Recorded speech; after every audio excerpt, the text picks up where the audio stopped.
तो इसलिए मनुष्य की बातों पर कान लगाना बंद करो। किसकी बातों पर कान लगाना है? परमेश्वर की बातों। अगर आप मनुष्य की बात पर कान लगाते हो, भावनाओं में बहते हो, तो आप मानवीय स्वभाव में जी, और ऐसी दशा में आप कभी भी परमेश्वर की इच्छा को न जान पाओगे, न समझ पाओगे, और ना ही कभी उसको पूरा कर पाओगे। जब जान और समझ ही नहीं पाओगे तो पूरा करने का तो सवाल ही नहीं पैदा। पतरस क्यों नहीं समझ पाया? क्योंकि वो मानवीय स्वभाव में जी रहा था, भावनाओं में बह गया। जब प्रभु यीशु मसीह ने उससे कहा कि मैं यरूशलेम जाऊंगा, पापियों के हाथ पकड़वाया जाऊंगा, बहुत दुख उठाऊंगा, मार डाला जाऊंगा और तीसरे दिन मुर्दों में से जीऊंगा।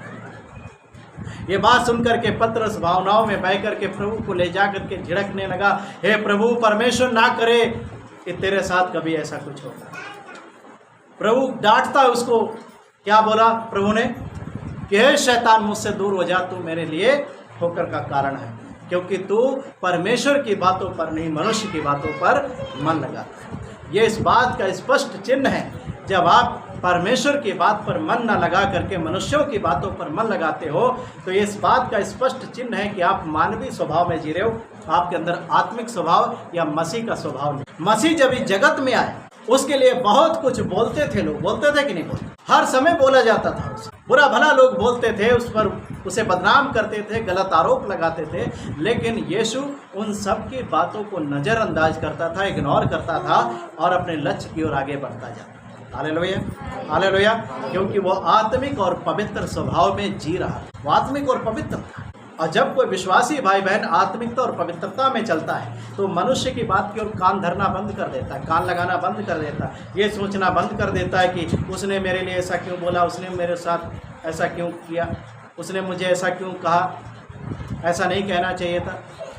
ठीक है ना? आप ये सब कुछ सोचना बंद कर दोगे, मनुष्यों की बातों की परवाह करना बंद कर दोगे, आप उनकी बातों में उलझना बंद कर दोगे, जब आप एक आत्मिक और पवित्र स्वभाव में जीना शुरू कर देंगे। Hallelujah, hallelujah.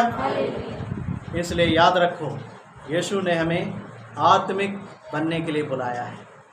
अब शारीरिक बने रहने का समय नहीं रहा। आत्मिकता में बढ़ो, पवित्रता में बढ़ो, परमेश्वर की इच्छा को जानो, उसको पूरा।